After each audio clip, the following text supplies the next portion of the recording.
Hi, today we're going to be talking about a verb tense that causes a lot of problems for students learning English. The verb tense is present perfect.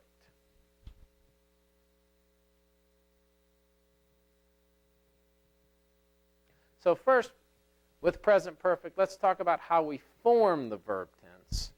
So we use some form of have, either have or has, depending on the subject, and then we put in V3. Now some of you will probably think, V3, what is V3? I use V3 instead of using the word past participle. But for me, past participle and V3 are the same thing. So, for example, if I have the verb eat, V1 is eat. V2, that's the past simple, is ate. And then the V3, this is the one we're talking about with present perfect, is eaten. In some sentences, we'll use the V4, which is eating. So V1, eat. V2, ate. V3, eaten. For me, it's easier to say V3 than it is to say past participle. Now, eat is an irregular verb. So for a lot of irregular verbs, there's a difference between the V2 and the V3. Most verbs in English are regular verbs. And for those verbs, such as talk, the V2 and the V3 look exactly the same. So V2 talked, V3 talked, same thing. So that's a little bit easier. So let's look at some examples of present perfect. I have eaten breakfast. Have plus the V3, eaten. They have lived in Kansas City for 30 years. I have plus lived. Lived is a regular verb, so that's the V3. And she has had 2 tests already today. Now, in this situation, I have has, which is my helping verb, and then the verb in the sentence is have, but I'll use the V3, which is had. So in this situation, I have the main verb, have, and the helping verb, have. That's a little confusing for people, but that's how we do it in English. So when we talk about how to use present perfect, we'll think about its meaning generally as before now. Okay, if that time is now, we're talking about actions that happened before now. This causes confusion because present perfect, well, it's present.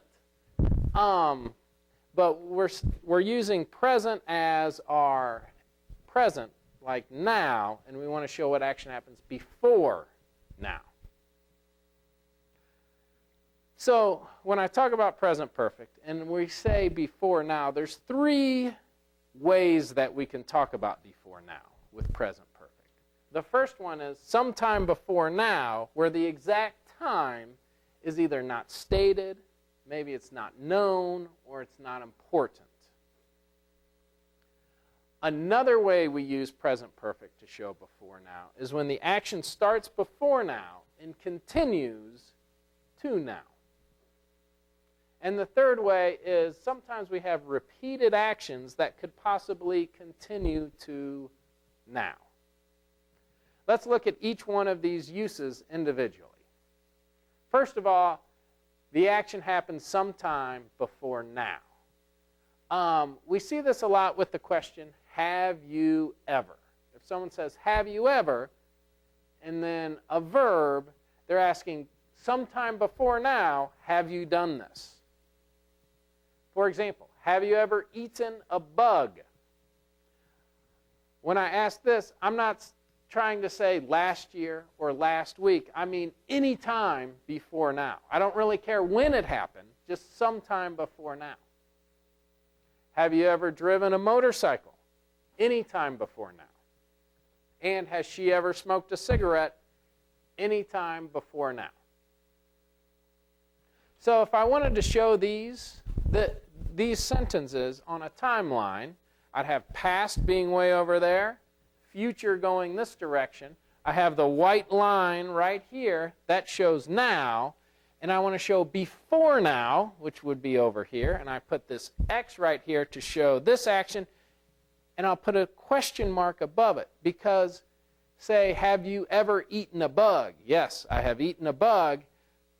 We're going to put the question mark because we're not stating exactly when. It's not known. It's not important. Okay, so that's what the question mark means there. The second use of present perfect is when we have an action that starts before now and continues to now. A lot of times that will be the questions that are, how long have you? So, for example, how long have you studied English? For me, 43 years. I have studied English for 43 years.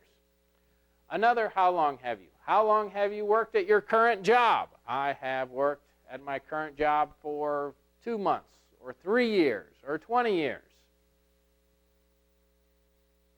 So to show this use, where it's an action starts before and continues to now, I'll use this on the timeline, where the action starts here, and it continues to now.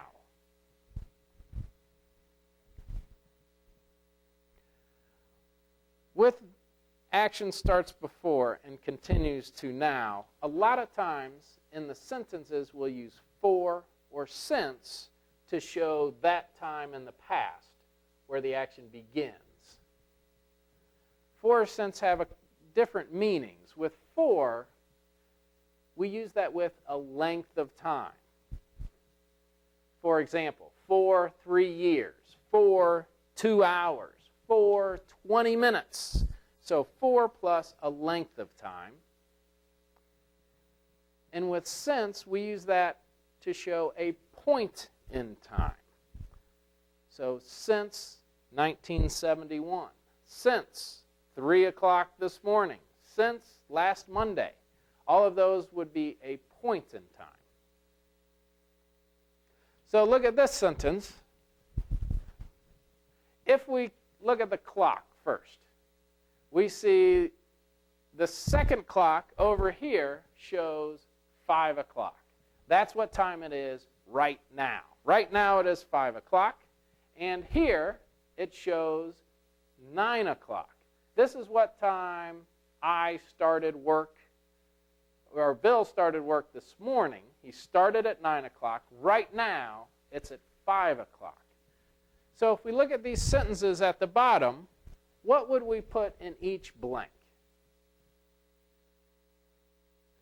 With the first one, Bill has worked since.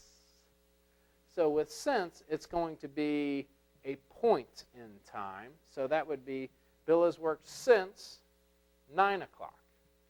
And with the second one, Bill has worked for, and then we're going to put a length of time, for 8 hours.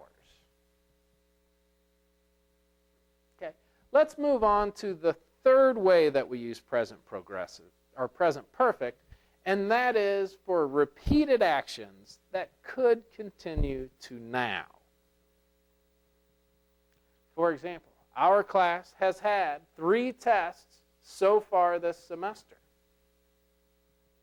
The Kansas City Royals baseball team has won 1 World Series. You could argue that this, because it's only 1, is not a repeated action, but we really wish it would repeat every 20 years or so maybe. And Dan has made 15 English grammar videos. So on a timeline, if I want to show what this looks like, I would probably have an X for each time that this action repeats in the past. And I could even have an X right now if that action is happening right now. We have had 3 tests so far. We are having a test right now. Then the X would be right on the vertical line that shows now. So once again, we've looked at the present perfect, how to form it, and 3 different ways that we use it in a sentence to show the relationship to now. Present perfect shows us an action that happens before now. It could be sometime before now where the exact time is not stated or is not important. Those were with questions like, have you ever? Have you ever been to Spain? Yes, I have been to Spain.